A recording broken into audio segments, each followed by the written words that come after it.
Des orateurs de haut niveau, prêts pour le renforcement des partenariats mondiaux dans la troisième décennie de développement industriel de l'Afrique 2016-2025.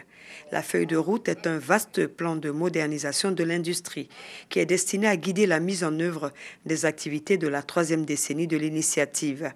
6 piliers liés les uns aux autres, ainsi que les programmes et projets qui les composent, définissent les interventions de développement stratégique nécessaires pour appuyer les efforts déployés par l'Afrique pour accélérer la réalisation de la transformation structurelle axée sur l'industrie durant la décennie 2016-2025.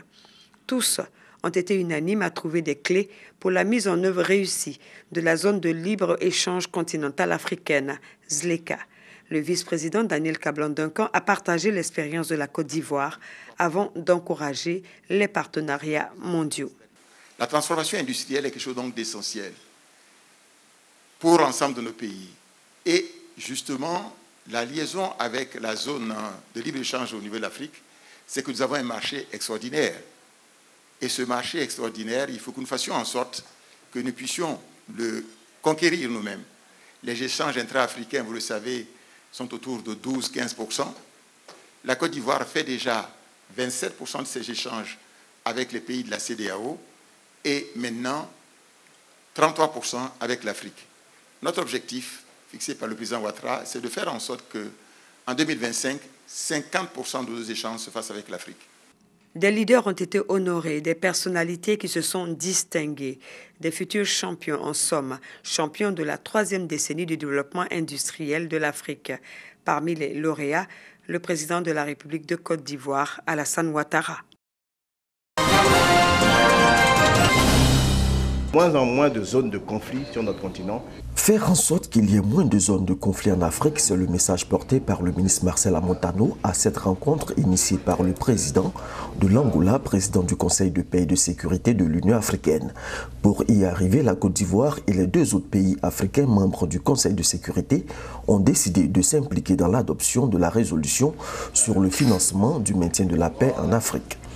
Nous avons insisté sur la nécessité de parler à l'occasion de cette résolution d'une seule voix, notamment le A3, les 3 pays membres du Conseil de sécurité non permanent, la Côte d'Ivoire, la Guinée équatoriale et l'Éthiopie, de prendre notre bâton de pèlerin pour aller convaincre les pays réticents, notamment les États-Unis d'Amérique, et leur expliquer toute la nécessité de changer leur position et d'adhérer au financement des opérations de maintien de la paix sur le continent africain, qui est un préalable à leur préoccupation de voir nos pays se développer.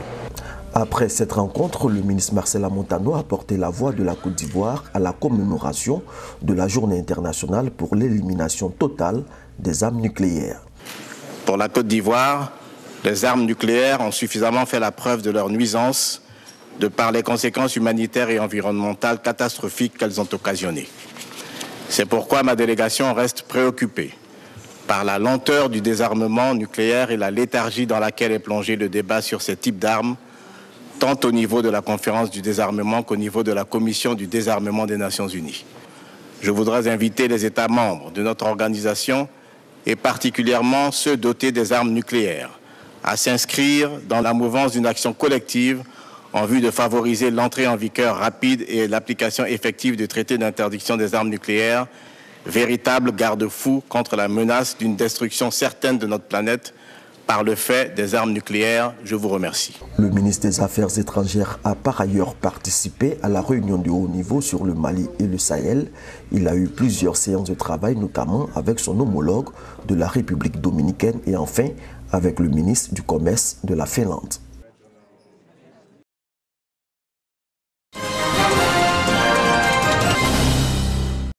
Écoutez, questionnez, participez et repartez riche d'une expérience de partage. Voici la vision du Forum des héroïnes édition 2018. L'innovation au service du leadership, c'est le thème qui a réuni pendant 2 heures ces femmes entreprenantes de Côte d'Ivoire. Également au centre des débats, le digital. Être leader de demain, c'est s'adapter en proposant des services uniques et en digitalisant ses process. Le panel Les héroïnes s'est articulé autour de 3 temps forts. innover dans sa vie professionnelle, découvrir ses forces de leader et les déployer avec une touche d'innovation.